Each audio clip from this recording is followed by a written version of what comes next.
JSpy25. Hi, welcome back.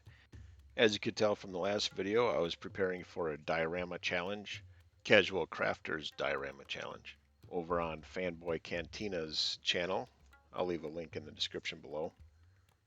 We were to submit 5 pictures of our diorama for judging, and here are my entries. Here's a tip. Don't start this big of a project with only a week to go and expect to do a great job on it. What was supposed to be Casual Crafters Diorama Challenge turned into a cardiac challenge. As a result, I didn't give myself enough time to work on the finer details. So what I wanted to do over the next few episodes is add those details.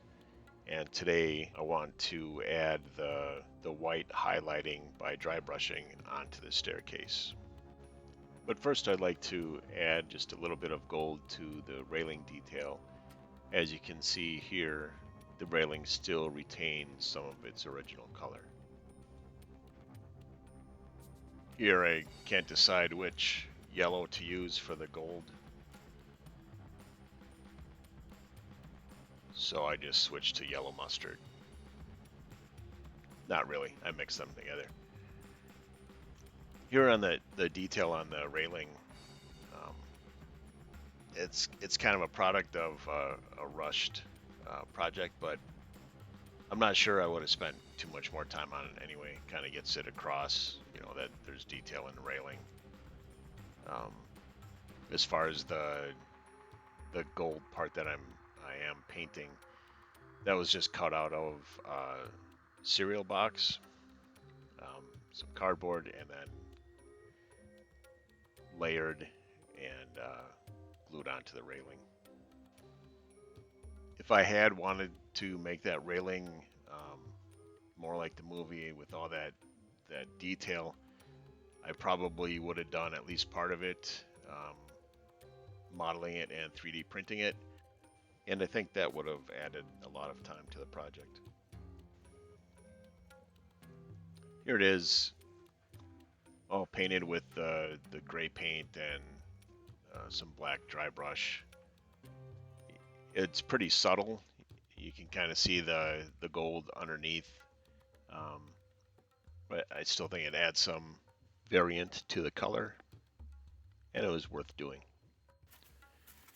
Okay, so on to dry brushing the white highlights.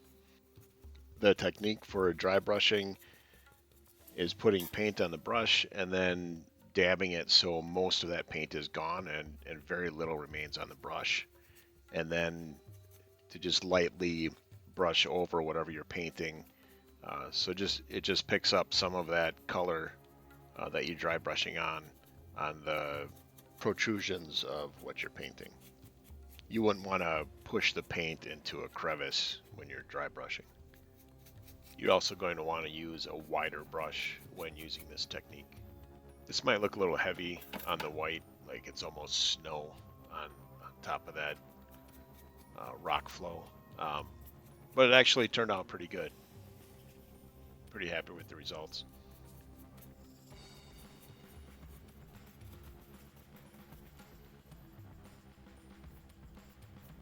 Now on the side, that's just gray and black still, or black, and then gray on top of that. So I wanted to lighten up around there a little bit just to give it a little bit more depth and bring out those darker crevices. Dry brushing to me is more about subtleties. Also on the stairs, it might look like I added a little bit too much highlight on there.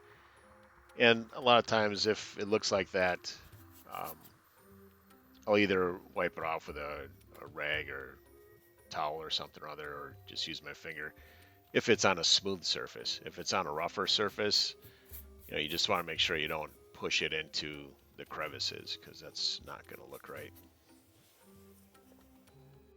Here are some before and after shots of the sides. I bulked the sides up, the rock, which I'll show in the next episode, and then also added highlight. Here are some shots of the final staircase with all the white dry brushing on it.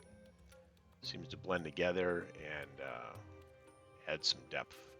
I think it turned out pretty good. Here are some shots where I'm just messing around with the lighting and the camera angle to get some decent pictures. This semi recreates when the ape army confronts the mutant leader. I can't remember if they had a dance-off or the apes just shot him. Next time I'll be showing how I assembled the large rock sections around the bomb and then adding more detail up there. See you next time.